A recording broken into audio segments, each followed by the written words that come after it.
Welcome back, folks, to the WP-Tonic show this week in WordPress and tech. So in this show, we've got a great WordPress entrepreneur now. He works for Automattic. We've got Mike Scott. Mike is well known in the WordPress community.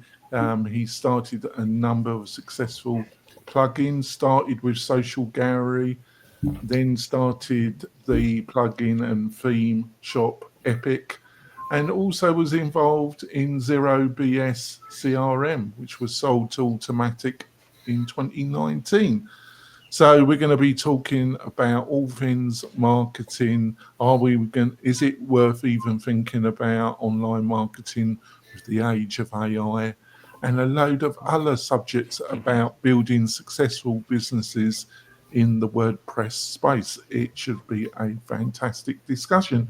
So, Mike, would you like to give us a quick additional, like 10, 20 seconds intro, and then we'll talk more in detail about your history in the main part of the show? Yeah, sure. So I'm Mike. I'm based in Manchester, UK, and it's actually sunny for a change here. So I'm normally staring into grey skies, but now I've got a bit of like winter sun, well, spring sun, like dazzling me a little bit. Worked in WordPress and around WordPress since about 2010. But prior to that, I was actually a pensions consultant at PricewaterhouseCoopers. So one of those little known facts that people do not know. I qualified as an actuary, and on the side of doing that, I was building side businesses and quit my 9 to 5 in 2016 to go all in on WordPress. So that's a very short synopsis. That's fantastic. And I've got my ever patient co host and individual of reason and light. I've got my co host, Kirk. Kirk, would you like to introduce yourself? Yeah, my name is Kurt Von Annen. I own an agency called Manana No Mas. I also work directly with Jonathan at WP-Tonic and his team, and the great folks at Lifter LMS all over WordPress. Poor old Kirk, he's become my unofficial therapist. There we go. Should be a great show. I've been looking forward to this particular chat. But before we go into the meat and potatoes of the show, I've got a message from one of our major sponsors. We will be back in a few moments, folks. Hi there, e-commerce store owner. At Omnisend, we help more than 100,000 e-commerce customers just like you sell their products. We're an all-in-one email and SMS marketing platform that helps you reach your customers, grow your audience, and increase sales. In fact, our customers have seen incredible results with Omnisend, averaging $72 in revenue for every single dollar spent. And if you ever have a question, our award-winning customer support team is available 24/7 every single day. That's one of the reasons we have more than 6,000 glowing reviews and ratings all across the web. So get started with Omnisend today and start growing your business with better email and SMS marketing. We're coming back, folks. Also want to point out we've got a fantastic free resource for you. We've got some great, yummy special offers from the sponsors, plus a curated list of the best WordPress plugins and services for particular areas, all listed in a nice list, all recommended and used by the WP-Tonic team. It's a great resource. You can get all these goodies by going over to wp-tonic.com/deals. wp-tonic.com/deals. What more could you ask for, my beloved WordPress professionals? Probably a lot more, but that's all you're going to get from that page. I'm not doing that on the round table show, beloved tribe, because Spencer keeps interrupting me. So I'm not going to bother. But you seem to still like it, my beloved tribe. So let's go straight into it. So, Mike, now you got into WordPress. You know, what was it about your former career before your WordPress career that you thought that WordPress was going to be so much better, right? Oh, good question. So I actually, when I worked in pensions, so we spent a lot of time in like human resource services, like trying to help people be like manage their employees better, look after the benefits of the high earners and all that sort of stuff. And I did a lot of work with Excel, and a lot of the younger associates that were coming in, even the managers weren't very good with Excel. And I came from like a computer university background where I was just picked up Excel. I could do all sorts of stuff in like VBA programming at the time. And so I thought, well, why not I do this as a side gig? Like there must be other companies like out there that struggle with Microsoft Excel at the time. And this is, oh gosh, probably 2010 time. So I was just writing pages in HTML and created my logo. I can't remember what I created the logo in. And then tried to do like headers. And then I'm like, oh, I need an about page. So then I'd have to go back into every single like .html to then like add an extra link to all of those. And then at a certain point, I'm like, right, I'm going to need a blog. And then it just got I'm like, how do I do this with HTML and CSS? So did some Googling.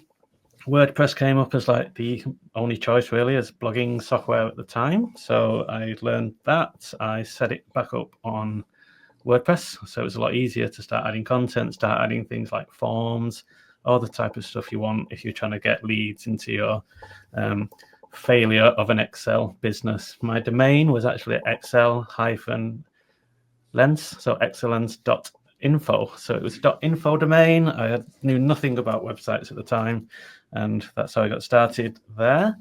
Fell in love with WordPress, started using it a lot, started having a lot of other side business ideas. So when I decided to leave PwC in 2011, I then went back into insurance and life insurance, and we had a 3-month notice period where you put on gardening leave, so you couldn't work on clients, so you didn't take your knowledge to another consultancy. So my senior manager at the time said, why don't you write an ebook on how bad you are at Call of Duty? So I'm like, fine, I'll do that. Wrote the ebook, and it was 101 tips to get worse at Call of Duty, put it on Amazon, and that was sort of like my first online dollar, so to speak. So that went on to probably sell about $3,000 in its lifetime over back in 2011. I had the crazy thought that, I can do this better than Amazon. So I used a WordPress website to become a social ebook store, installed BuddyPress, started to build a community of members there. And then one of the authors of that site said, look, I'm doing a new book. I've got 5 different book covers. I want to have a gallery on my author page, and people click it and it open up like Facebook. And it didn't exist, and I didn't know how to do it. So I put a job post up on a freelance board, and a freelancer called Woody applied for the job, and he said it's probably going to cost about $1,000, £1,000 to build it.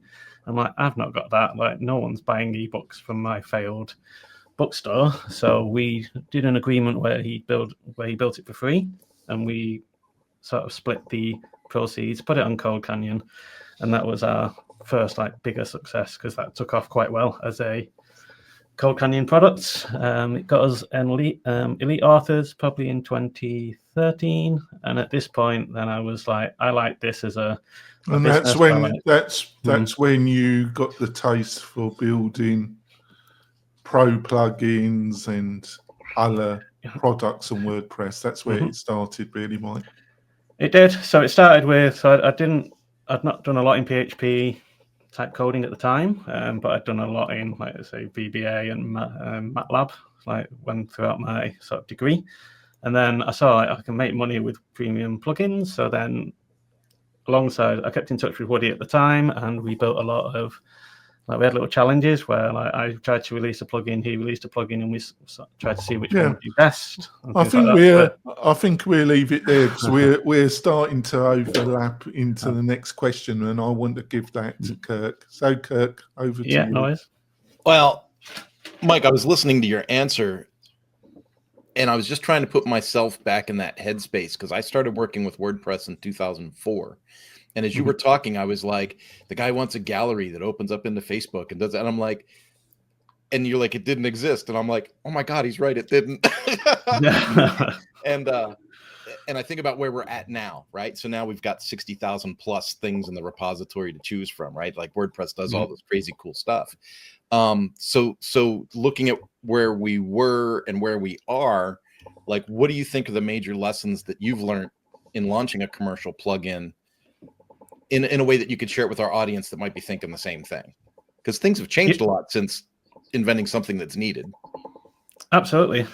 So I think it'll always be for me, like with Social Gallery, even with ZBS CRM, like it was to launch it early. So we launched sooner than we thought. So the first like Social Gallery version just had like a Facebook like and a Facebook comment, and then we built on the back of that after like listening to customers. So we got the first version out. It may be if we'd have waited until we like had I don't know if Instagram existed when we first did that, but if we had like the Pinterest buttons and all the other social share icons, we wouldn't have launched. And so we just got a version 1 out and then started listening to what people were asking us for going forwards. And that was true to ZBS CRM as well. Was the first version was very much like a lot fewer features, and we just started to listen to customers, talking to customers, and just trying to get the word out. So with Social Gallery, the thing that made that the sales pick up on that one was a partnership with, I don't know if you remember, Next Gen Gallery all those years back. So we got like a blog post on there and integrated with Next Gen, so that if you clicked on a Next Gen Gallery image, it would pop up in the Social Gallery. So that type of partnerships and not treating everyone as a competitor, and because everyone's in it together to sort of make the web a better place. That was the way we went there, was just doing that type of stuff. But I agree, it is getting harder, like with more plugins, with AI, like making it, you can just talk to an editor and have it create a plugin. Like that's a real challenge for like new people starting out. Yeah. It's we actually just had that experience last week, and that was unique because they're like, oh, I talked to AI and I had this plugin made. Can you add it to my site? And I'm super hesitant. Like, and I'm sure a lot of other people are going to face this coming, right? Like where people are going to say, oh, I made this. Because if you're in charge of the site and the maintenance and the hosting, and now you're just going to add something that AI made, that's a little freakish. So then you say, well, maybe we need to check it out first, or maybe we need to look at your code. But then if you're going to do that, you might as well charge them to make a plugin, right? Mm-hmm. So do you have any thoughts on that? It wasn't the original question, but we kind of opened that can of worms right there. We did, and I think that'll happen. It's sort of like how if you're getting AI to sort of be your AI engineer in a new product, then still have somebody that understands the code, like to check it's still secure, check it's not doing anything, like allowing any like privileges escalations and things like that. I always pick the hard words to try and get out of my mouth. So I think that like as long as you have someone that understands the code, depending on the size of the plugin, then that could be part of a new service, is like have an AI engineering team and then offer the service to like get this production ready. But I think as AI gets better, it's looking at everyone's code anyway that's open source, and there'll be fewer instances of these type of potential issues. So it'll just move faster with bigger context windows and lots of ways to just make it easier to build a plugin. And then that circles back to like what makes a plugin successful. Is it the idea? Is it the distribution? Is it the marketing? Is it the person, like the team behind it? Yeah. I really liked when you said not considering people competitors. I have a favorite saying that I stole from somebody else, and it was, you don't have to worry about someone getting your piece of the pie because you can always just bake more pie, you know? Yeah. Jonathan, over to you. Yeah, it's really interesting. Don't know where it's going to go really. Well, I'm part of a professional level Facebook training community, and I was in one of their premier Zooms yesterday, run by John Loomer, and people were there discussing what Mark Zuckerberg has been saying lately, that Facebook or Meta are going to, clearly saying that they really want to cut out most of the agencies, the lower end agencies, and provide an AI service that really can basically a small business client can say what result they want and what adverts they want to run, and the AI just manages the whole thing. and that's his vision. So it'd just be interesting to see what happens. So one of the questions, because you, by looking at your previous interviews and your background, you seem to be one of these individuals that have broad abilities, i.e. you're in the world of marketing, online marketing. You also have some technical abilities as well. So you've got like a broad span of insights. And I listen to quite a lot of a major influencer online. I don't agree with everything this person says, Scott Galloway, but on a few of his interviews and some of his own podcasts, he's been saying that he really sees the world of traditional branding dying.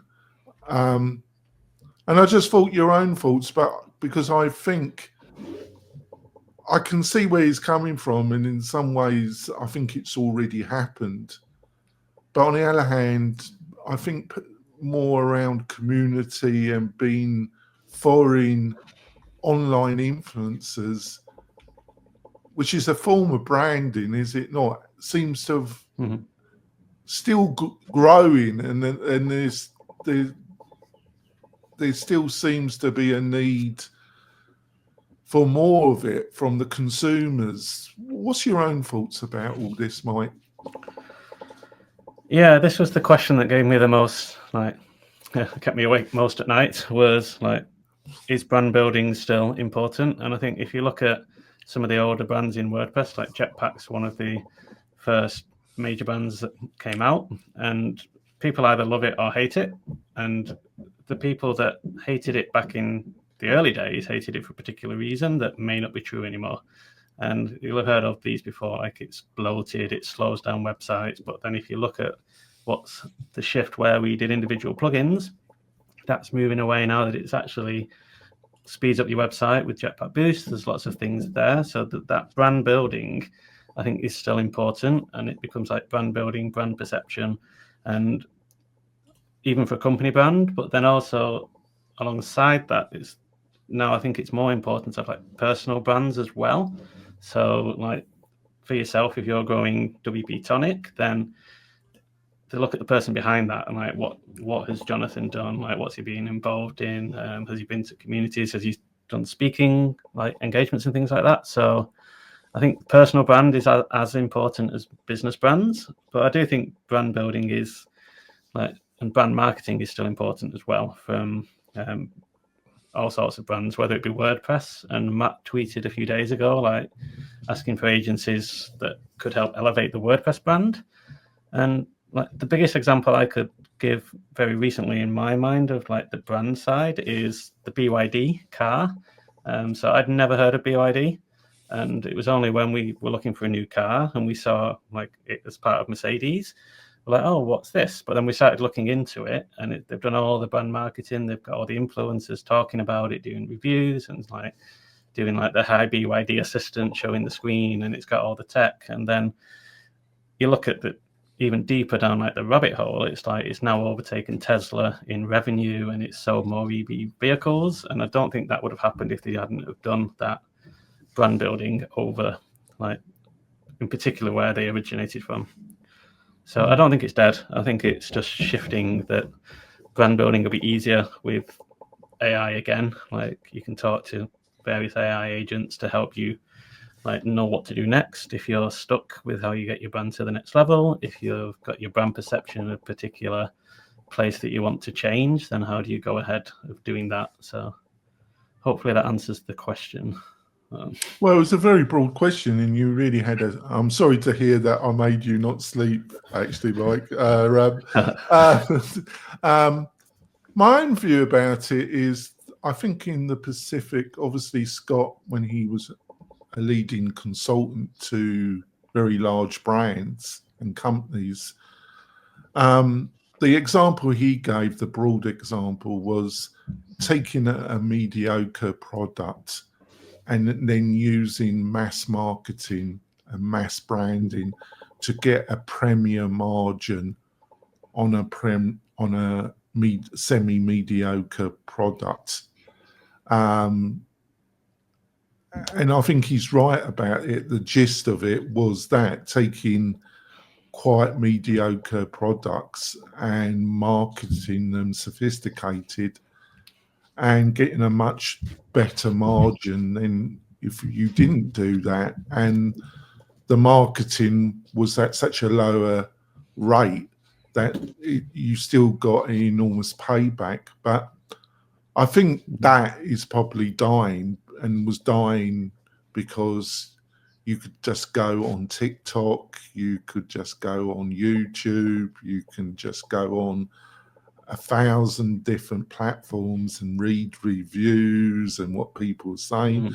Obviously, a lot of those reviews are being manipulated by sponsorship and by other factors, but it's much harder. So there really has to be a lot more behind the brand than just marketing. There has to be some real value in the brand, but the idea that I've known loads of WordPress products that were really good, but the people never did any marketing and had no marketing strategy, and they never went anywhere.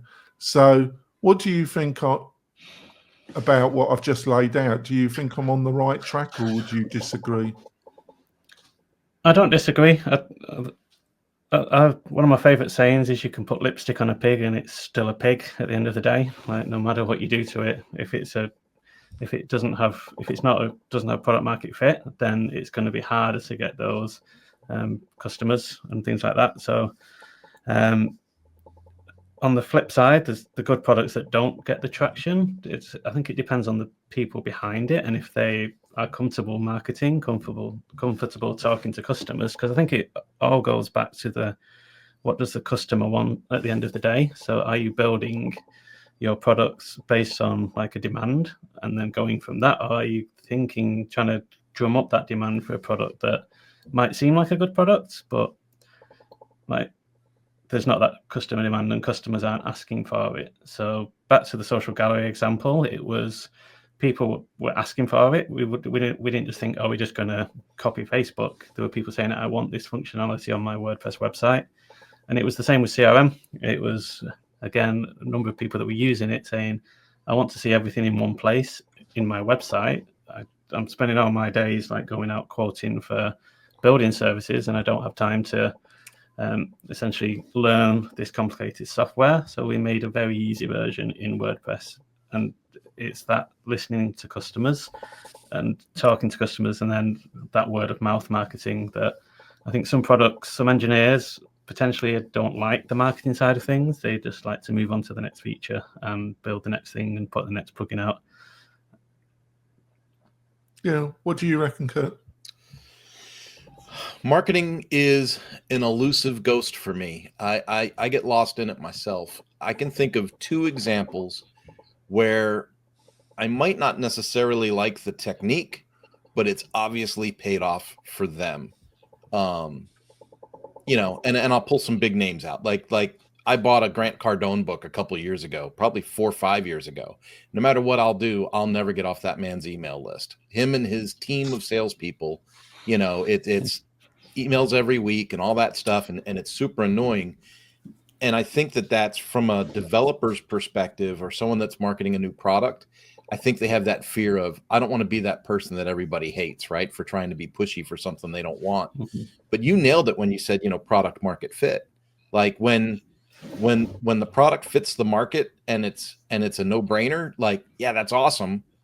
But it's still, I think Jonathan and I personally have spoken to many people that had good product market fit, but still didn't have growth. Almost like they put too much into making the cool product and not enough into the marketing.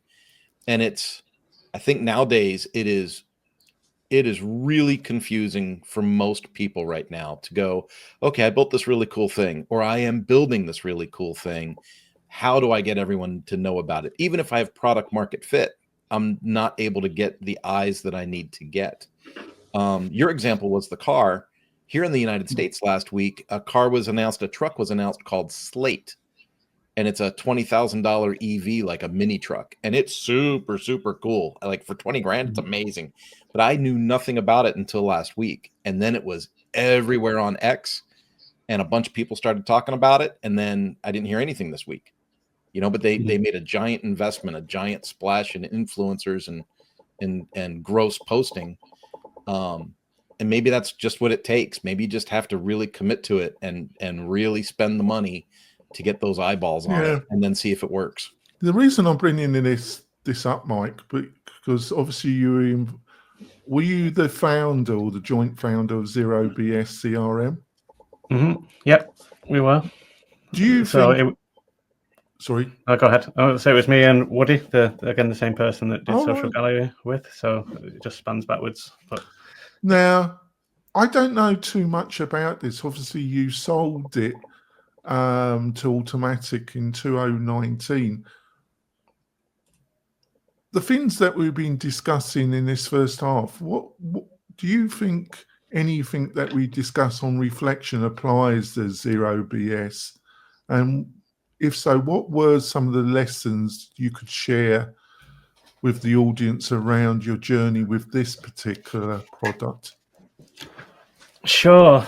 Yeah. So again, ZBS, when we launched it, there was periods where it made hardly any sales, like very early on, and there's points where like this isn't going to work, nobody wants it, and then we saw the thing that sort of moved people to buy in was we had like 5 extensions at the time, and we were sort of looking at the WooCommerce model and the easy digital downloads type of extension model, and we said, well, let's do some bundles.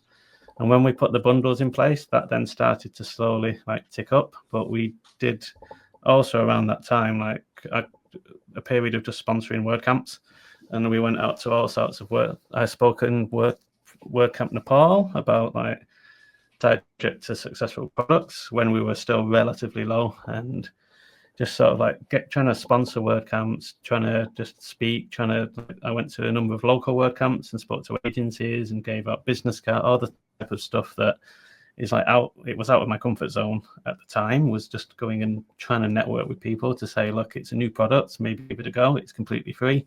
Because the search like volume in WordPress on WordPress.org for CRM was relatively low, and even now, like there's more CRMs now than there were, and if you compare it to like the install counts of like Contact Form 7, none of the CRM products are like that massively adopted in WordPress native, but it has grown from like maybe like the less than 10 installs that you get on a new plugin that is just. That's like the TikTok 200 or the Instagram 200 jail, where you can never get past that number of views.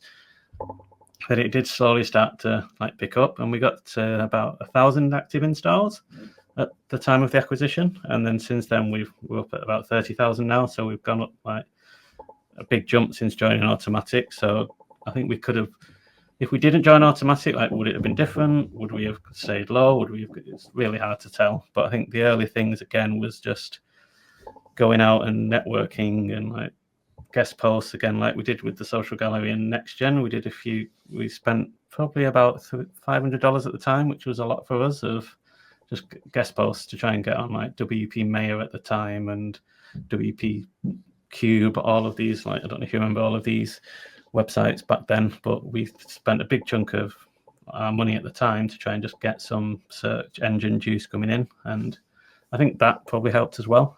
So, but this is 10 years ago now, that when we first, almost 10 years ago. So things have changed in the world of, let's say, the AI and the AI snippets, which is what we're covering as well.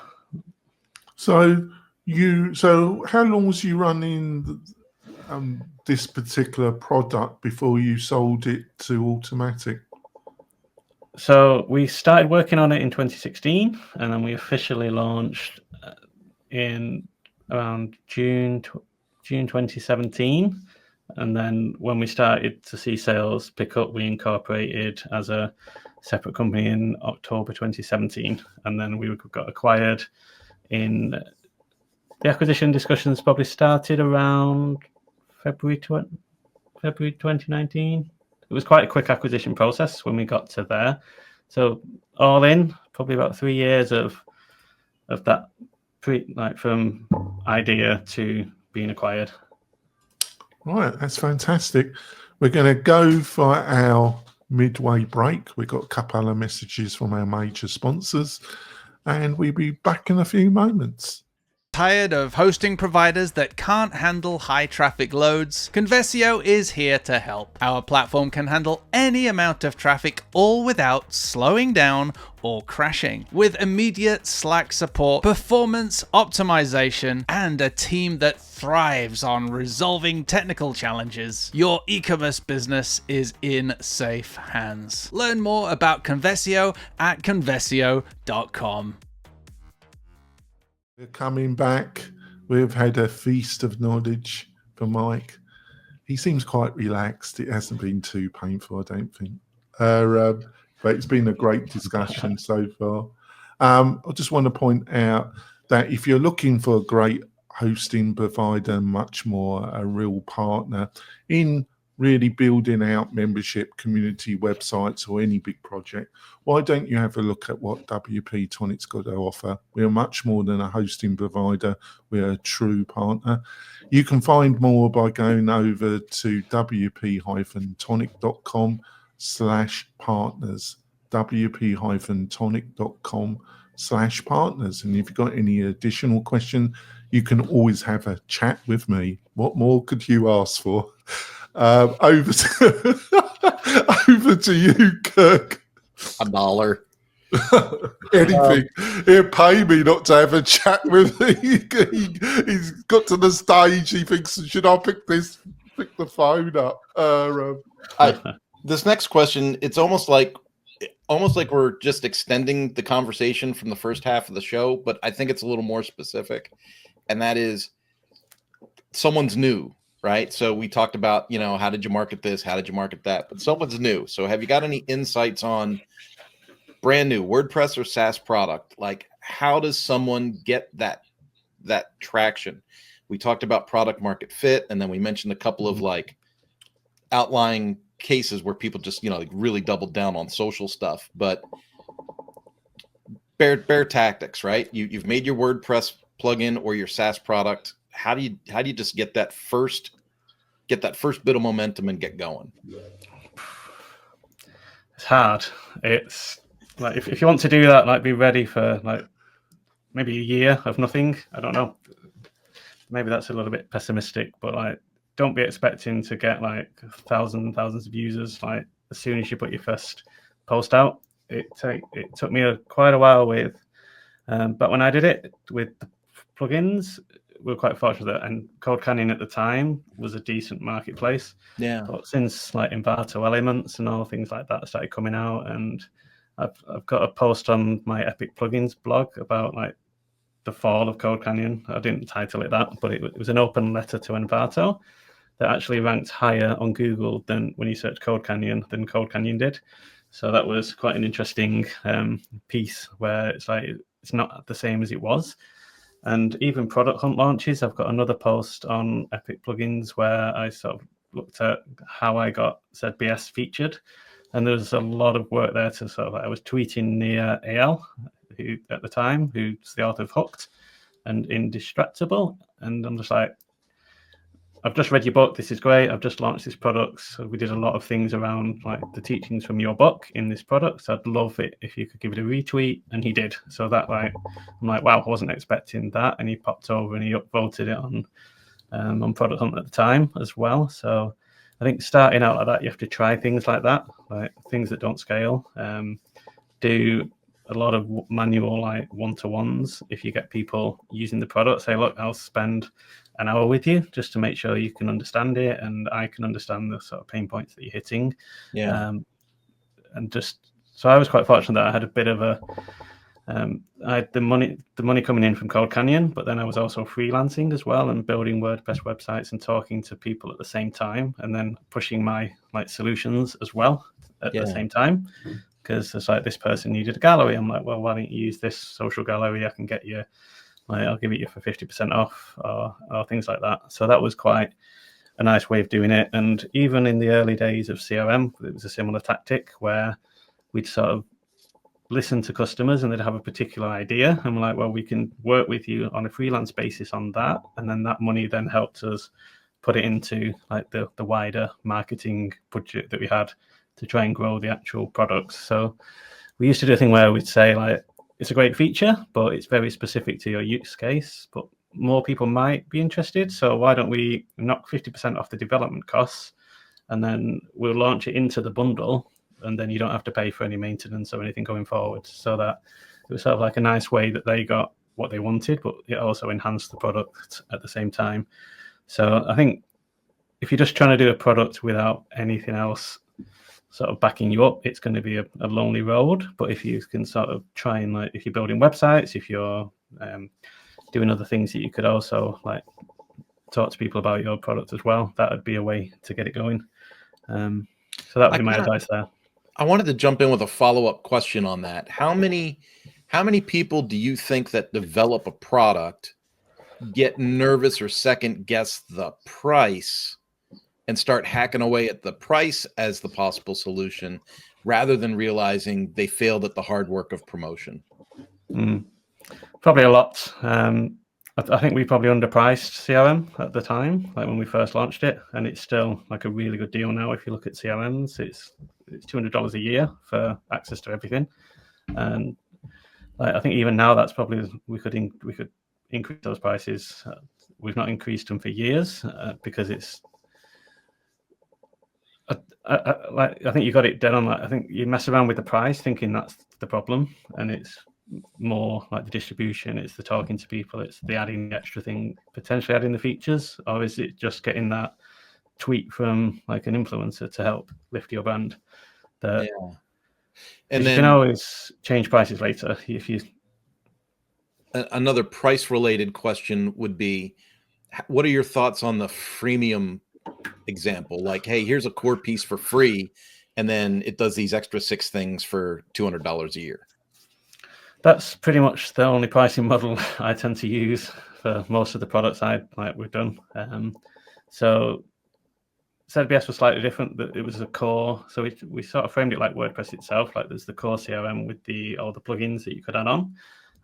But then most of my other stuff, like, we always had a light version and a paid version, and so that's a nice distribution that people can use the free version and then they can upgrade for some extra stuff. So with Social Gallery, the upgrade was you got a few more like sharing buttons, and you also got like a standard page on your website for each image, which we called like a Social Gallery page, which then helped sharing on like social networks. Because if you shared just an image URL, it didn't like do all the rich text that you would get, like the title, the description, the image, and so those were like the very basic things you could add on to Social Gallery. So I think that works well because you can get the free version out there, and most people will try free, and then they can start to unlock it. And I think it can work quite well, depending, as long as it's not just like your free version is just a demo and you can't do anything. Yeah. Thanks. I appreciate. Jonathan? Yeah, I'd like to go back to your thoughts about Zero BS, because obviously in the end it had a pretty good outcome for you. It's enabled you to build your relationship and career with Automattic. So in the end, it's had a good outcome. But do you think I'm right about this statement? I see CRMs a bit like the term managed hosting.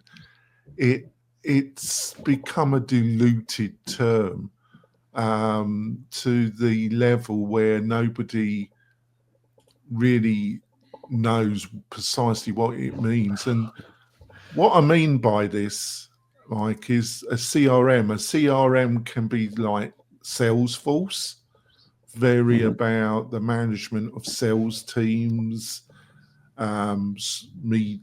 smallish or medium or large, and with a manager.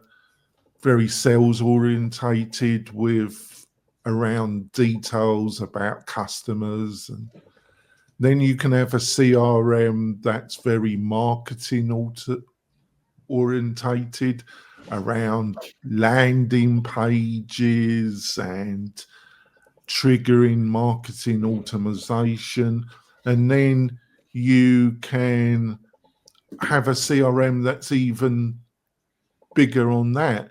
And there's been companies that have built, like Salesforce, other ones that built multi-million-dollar companies on CRM, the term CRM. And then you've got products like Zolo CRM. It's all over the place. As you have been so frank, you did build it and it was moving forward, and obviously Automattic could see some real benefits by buying it.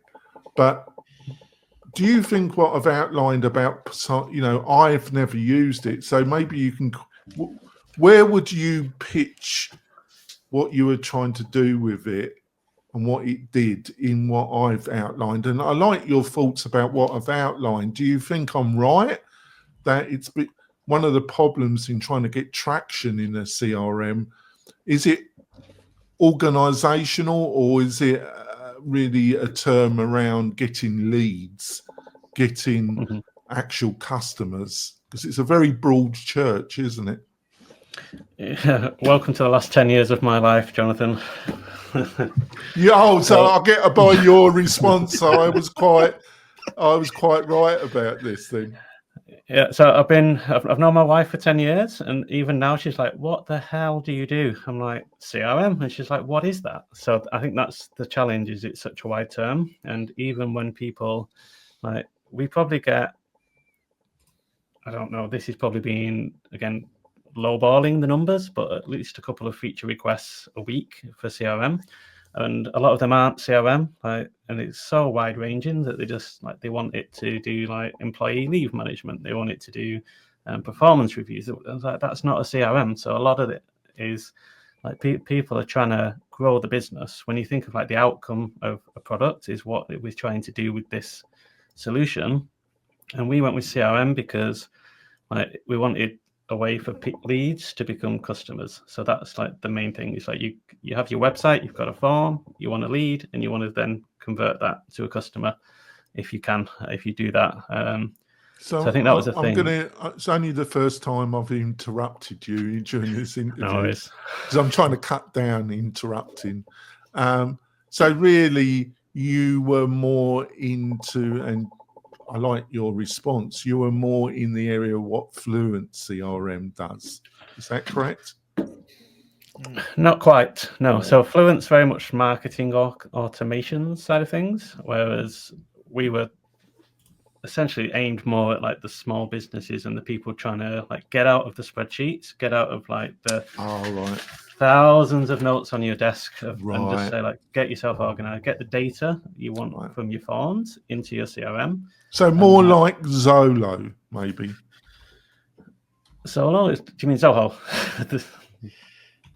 Pardon? Yes. Zolo. Zoho. Yeah, Zoho. Sorry, it's my pronunciation. Zoho CRM. So probably similar. So we've always been quotes, invoices, contacts. So sort of trying to get like the plumbers, the roofers, the every person CRM to help people not rely on spreadsheets and start using everything in one place. So you don't need to sign into all these different tools, that it's all in a central location. So there's different businesses. So again, like all these CRMs, they are targeting like different use cases. So we've just seen a comment come in. Right. I'm sorry, that was me. I didn't mean to distract you guys. Oh no, it's sometimes I put notes in for the audience. I think I was boring Mark anyway. So that's I'm only kidding. Over to you, Kurt, for the next question. Well, I'm I'm like a Sweet Dash user because I signed up for a lifetime. I'm a sucker for a lifetime deal. And so I use that for years. But then when I was studying your product, I mean, it does invoicing and interacts with WooCommerce and stuff like that. So I see it more like almost like, manages customers, but project management, invoicing, proposals. It's more like a Sweet Dash solution for WordPress, which to me is super interesting. It is. But you can see the problem with this. Like I say, I think Mike agrees with me, and I love you for doing that, Mike, because most of the guests don't, and I don't blame them. But it is a very difficult because, like managed hosting, it's such a diluted term. So you've got to spend so much energy trying to explain and positioning precisely which area of this very diluted, broad picture that you're going to plant your flag in, and that can be frustrating. Sorry, I interrupted, Kirk, but I've been a good boy. I've been a good boy, haven't I? You have. Let's just jump on, right? So we've mentioned AI a ton, right? So give up the goods, Mike. What are the tools or services that you use on a regular basis? It's got to be more than just ChatGPT, right?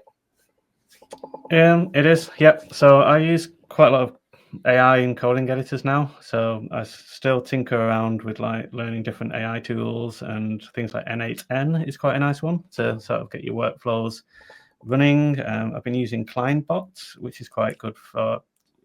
It's another like VS Code extension that you can choose which model that you use out of like lots of different ones. So it's not just like the cursor basic and things like that. So I use that quite a lot for things like thinking around programmatic SEO and things like that. It's been quite useful to talk to. I'll talk to ChatGPT on one side and say, this is what I'm thinking. And then I'll give the output from ChatGPT into the editor and say, okay, I'm trying to like grow my personal brand. So what things could I look at? So you're both in the US. If you were to open up Google and search best newsletters, then I'm actually somehow started to rank #1 for best newsletters on my personal website because of this experiment with like programmatic SEO. So I don't know how I've done that, but that was very much AI driven around like, how do I use this to help me with content and personal brand building and that type of thing. So I use ChatGPT for that. I've used Jetpack AI since that came out, just to help me like structure like outlines to articles as well, and then start creating them. I did use the image generation of Jetpack AI very early on when it was like DALL-E, and that was quite painful to try and get it to do any images with the right things, but that's starting to move on. I do use ChatGPT to literally as my little imposter syndrome therapist sometimes when I'm feeling like I've got Kirk. I've got Kirk for that. So he laughs at Kirk. Still laughs at my. I can be quite amusing, Kirk. I might be bonkers, but I am amusing. It is. Not all the time, though, am I? No. Yeah. And then the other thing we've just been trying recently with, because my wife runs a travel business, and she's had me build when I was on sabbatical in June from Automattic. I said, I'll help you get your WordPress website out. And then, so we did it. And she's like, I don't like it anymore. So I'm like, right, I don't have time to build you a whole new thing. So the boss has spoken.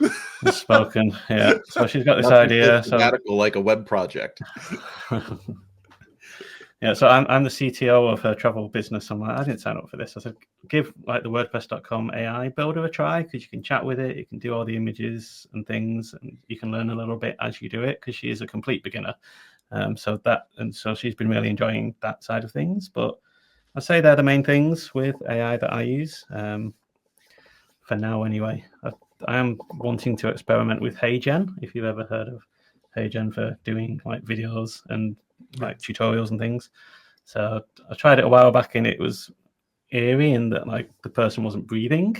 So when it did like a decent video, you just like, I can't watch myself, because it was just like the body was still, but the head was moving. So I think that's moved on a bit now as models are getting better. It sounds like me, Mike. Yeah. Well, we're actually talking to an AI the whole time.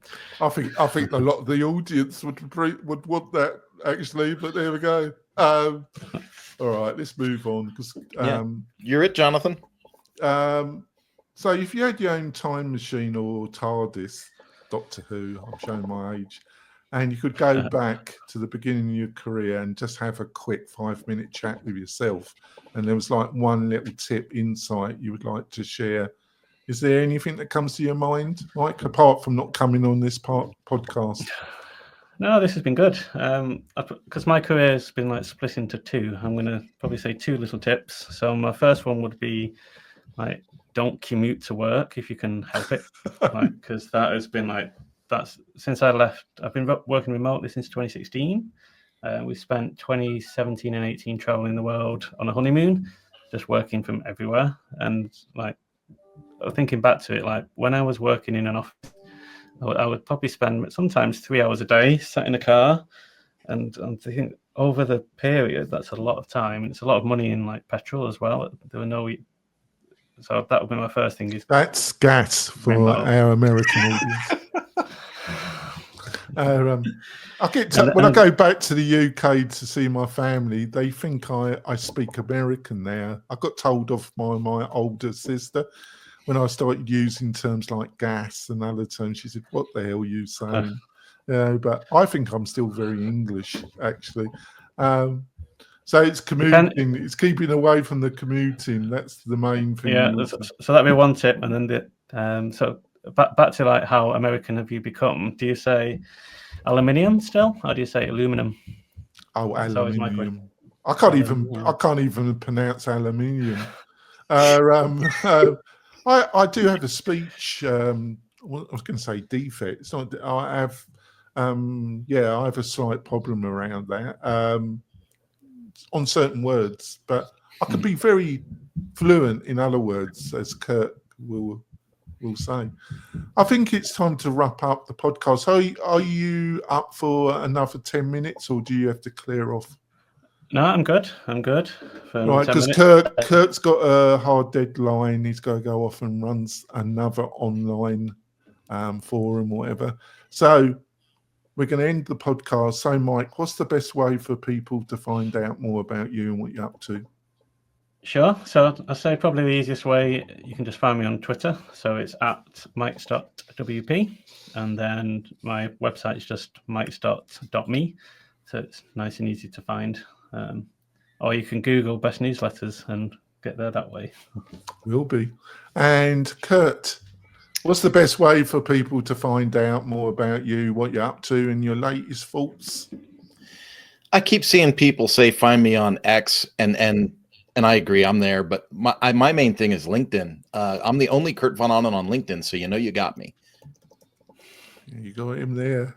It's been a great show. We're going to have some bonus content, which you'll be able to watch the whole podcast and the bonus content on the WP-Tonic YouTube channel. It's rapidly growing. I'm going to, hopefully in the next month or 2 months, get up to 10,000 subscribers. Love you to join there and watch the bonus content as well. And think by subscribing to the YouTube channel, you are supporting WP-Tonic and this podcast, and we would appreciate that. We will be back next week with another great interview. We've got some fabulous guests. I'm fully booked up till July, and we've got some fantastic people like Mike coming on the show. We will be back next week. We'll see you soon. Bye. This podcast episode is brought to you by Lifter LMS, the leading learning management system solution for WordPress. If you or your client are creating any kind of online course, training-based membership website, or any type of e-learning project, Lifter LMS is the most secure, stable, well-supported solution on the market. Go to lifterlms.com and save 20% at checkout with coupon code podcast20. That's podcast20. Enjoy the rest of your show. Content. I want to get back to your experiences Zero BS, because do you think that was one of, because obviously I can tell that you are you are an entrepreneur, you understand what you got to do. Was it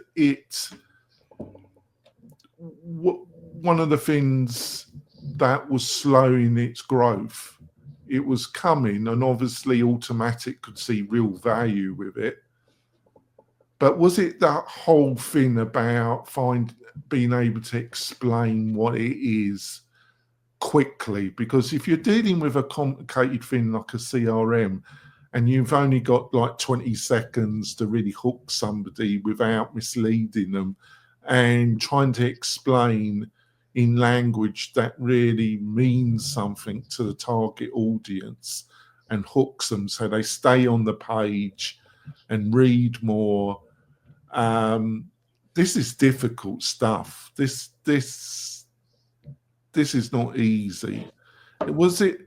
Was one of the, I presume what you actually built technically did what it said it was going to do, but was it the whole area of really finding the right niche, the right language, and explaining it in a way that really related to the target audience? Is this some of the struggles you were always dealing with?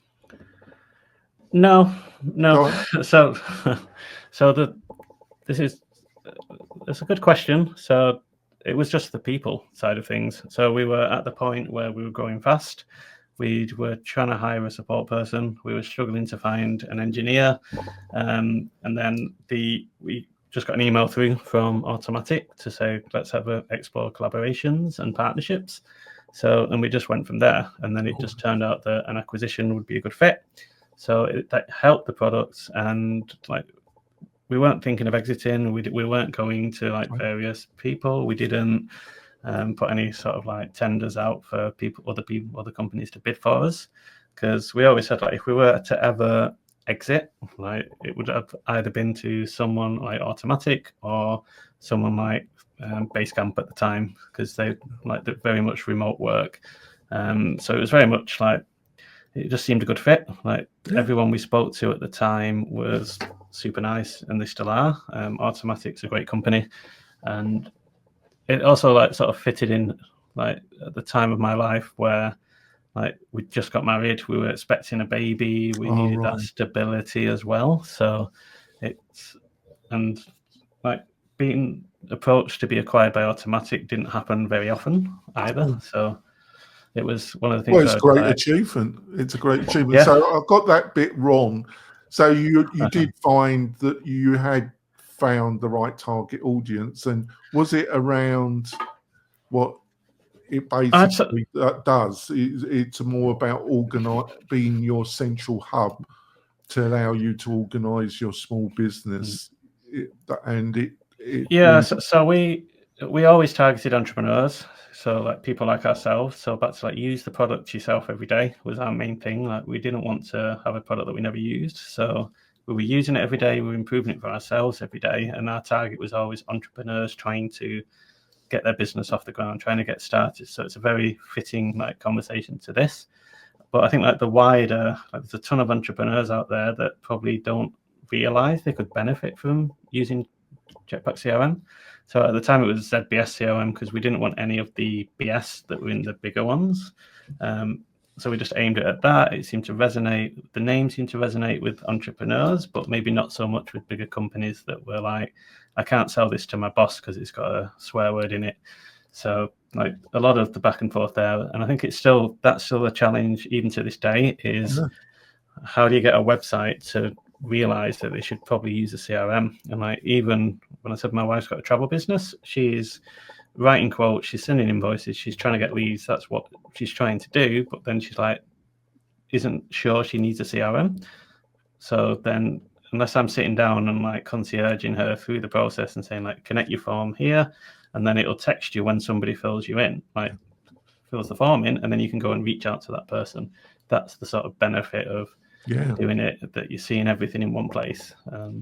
So that's been the main thing, is just it's still the awareness of like you can do it and it can sit in your WordPress website. You don't need to be logging in over there. You don't need to be using spreadsheets. And there's a number of like real users I've spoken to over the past few months as well that are still doing the same things. They're still like managing the contact data in spreadsheets. They're like having Google folders with like driver's licenses in to verify that ID, and the bringing all that into one place next to your like promotional website is the benefit of using a CRM like tool. But like you say, it's such a broad term that it is hard to. Well, it's very difficult because, funny enough, a couple of months I do a couple of other podcasts. I'm that bonkers, Mike.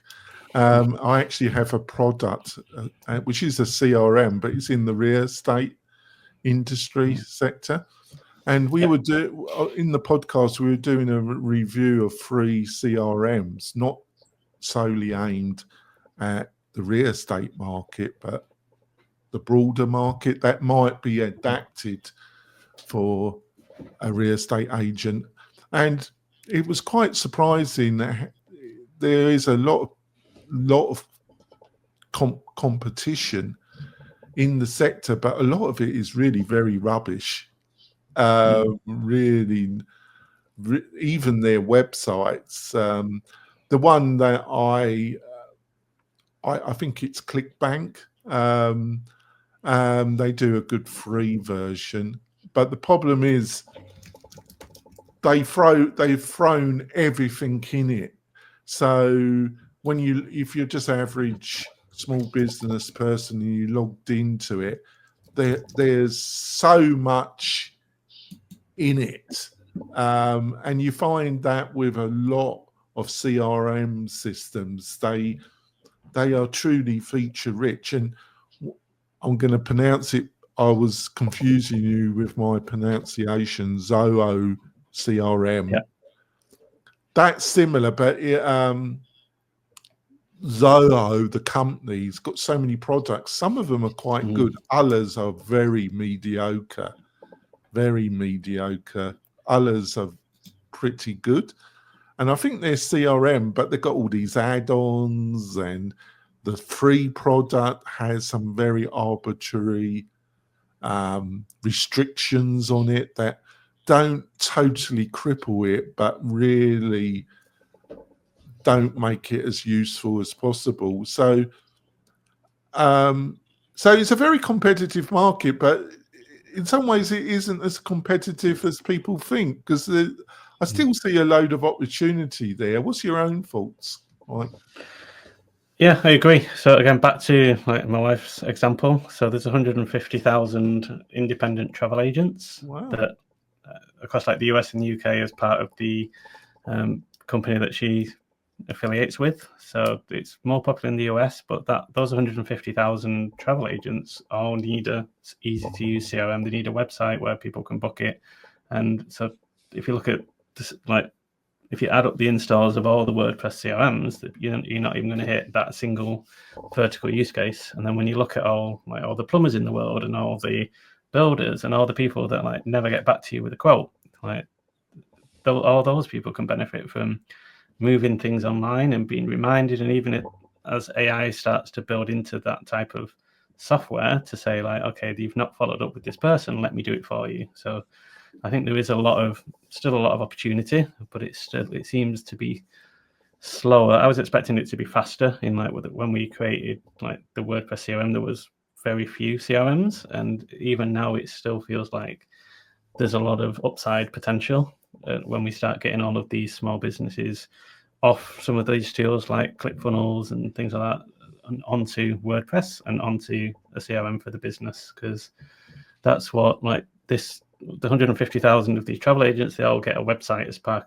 of their subscription, but it's not WordPress and it's really hard to do anything with. And it doesn't have all the extra stuff that she's now finding like she would like as she starts to grow. So like Instagram feeds and all of that. So I think there is an opportunity to grow WordPress to get people, all these entrepreneurs and small businesses, onto WordPress, onto CRM, and sort of take it that way. Just to finish off, at the beginning of a conversation, I think it's been a really interesting conversation. I think we've covered some areas that you don't normally see so regularly around WordPress. Around AI, I always see business is that normally most people in business, either they lose a lot of money or they can make a reasonable living, and then there's a few people that make a lot of money. And the people that make a lot of money, they need a strong work focus, not always, but they do. And for various reasons, they just stick at it. Obviously, but they need to, and I think in business, there's always what I call pinch points. There's always a kind of narrowing of the flow. And if you have control or you're in a sector that is having a pinch point, that's when you get explosive growth and explosive opportunity. Now, I just see with online marketing, and website is part of online marketing. I see things.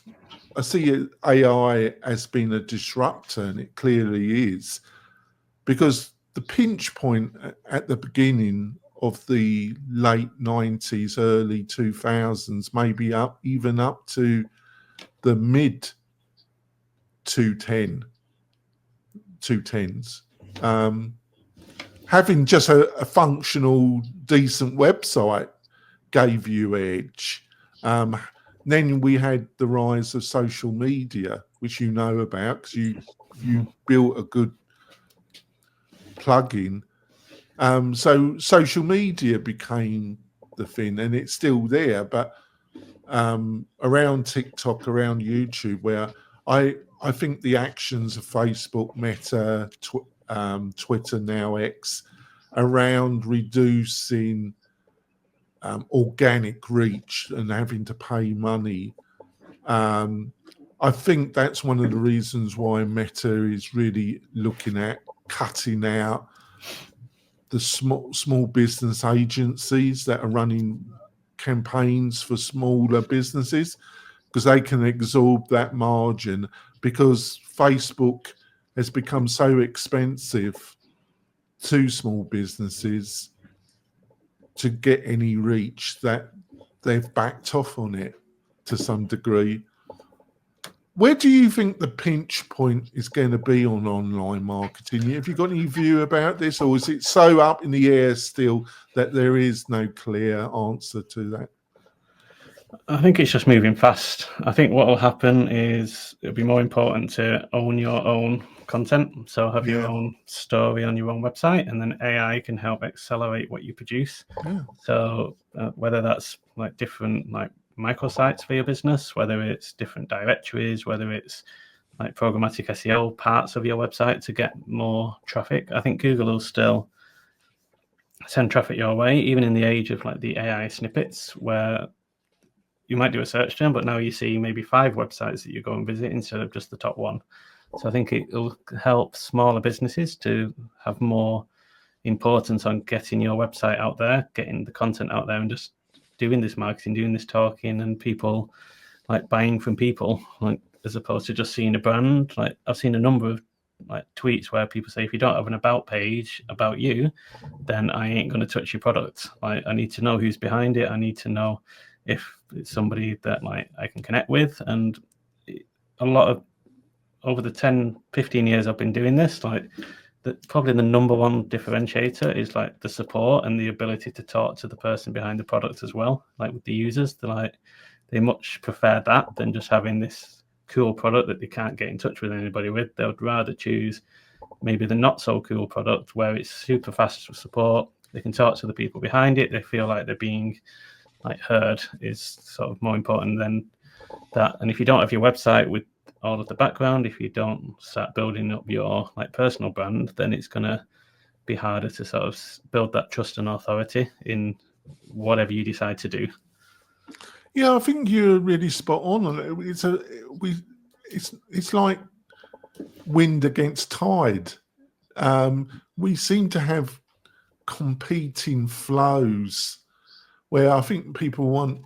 I totally agree with what you've just outlined. Yet then we've also got this, well, you can automate everything.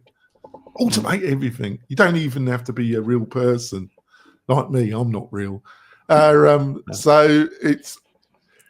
Can you see where I'm coming from? We seem to have these two totally contradictory flows at the same time. Do you think I'm right about that? Yeah, I think more you'll try and. I tried it for a little while. It's like I tried again in sabbatical. I used vibe coding to build like a Twitter engagement bot that essentially would supposed to tweet like me, and it would do a tweet every half an hour of like looking at the history of my tweets to say this is what my tone is like, and it just produced nonsense. So I'm just like, so even though I was trying to automate it, it's like people were DMing me saying like, was that recent tweet you? I'm like, no, it wasn't. And they're like, well, I follow you because I follow you, not for like the number of times you tweet. So I think it is like, it's always going to go back to like trust and authenticity and like the personality of the person that you choose to do business with over, sure, like the product is, if it's the best product in the world, then that's going to get a ton of users. So there is that trade-off, and that, like you said, the wind against the water. It's really it's tough. Like at which point what do you automate and what do you not automate will be a challenge as well. Like, yeah, I 100%. I think you're really spot on that. I'll just give you a little. It's just personal anecdotal. It's a bit around my usage of YouTube. I've noticed, and after I noticed my behaviour, I thought about it. If people are putting on like informational content and it's obvious they're using AI and they're using AI for the voice and you can't see them, or if you do see them, you can tell that it's an AI figure, I tend to block the channel, right? But on the other hand, there's some people that are making small films and they're using AI video in a very creative way. And I watch some of them and I really like it and I follow their channel. And it's up front, it's all being produced by using AI video, but they're producing almost using AI as a tool to make a story. So there's that. And I thought, do you think my reaction is just peculiar to me, or is my reaction to how AI has been used on YouTube probably the same reaction than a lot of people? I think it depends on the type of AI content. So I quite like the Fireship YouTube channel because it feels like it's AI generated, but I don't think it is. And that's got like probably 4 million followers now on YouTube, subscribers on YouTube, and it covers all like the trending topics in coding and tech, and I could see that moving more and more AI wise. But when you see some of the AI stuff, which is, and it's a definite like AI robotic voice, then I'm like you. I'm just like, I can't watch this. Like even, and I think people are just trying to put the content out there to try and just get like quick money through like gaming trends. So yeah, I think I'm a similar thing. Like some of it, you get a feeling that you're being conned. I think that it's not quite that, is it? But it's just got a taste of it, hasn't it? Yeah, but then the ones that are done good, that they've spent the time on, like crafting AI into the story and using AI to help do the storytelling, like even if it's got certain snippets of the person throughout the video, then I think that's fine as long as it's got that story and engagement and it's not too AI. Then I think that works quite well. Right. It's been a fantastic discussion, Mike. I think you need to go off and sort your children or whatever. So, Mike, what's the best way for people to find out more about you? So again, probably Twitter's the best way. I am on LinkedIn as well. So just search Mike Stott, and Twitter is @MikeStottWP. And again, my personal website is just mikestott.me. And then you can find me around Jetpack CRM. Again, pretty much all over the place. It's been a fantastic discussion. Hopefully you'll decide to come back and have another discussion with us. We'll see you soon, folks. Bye. All right.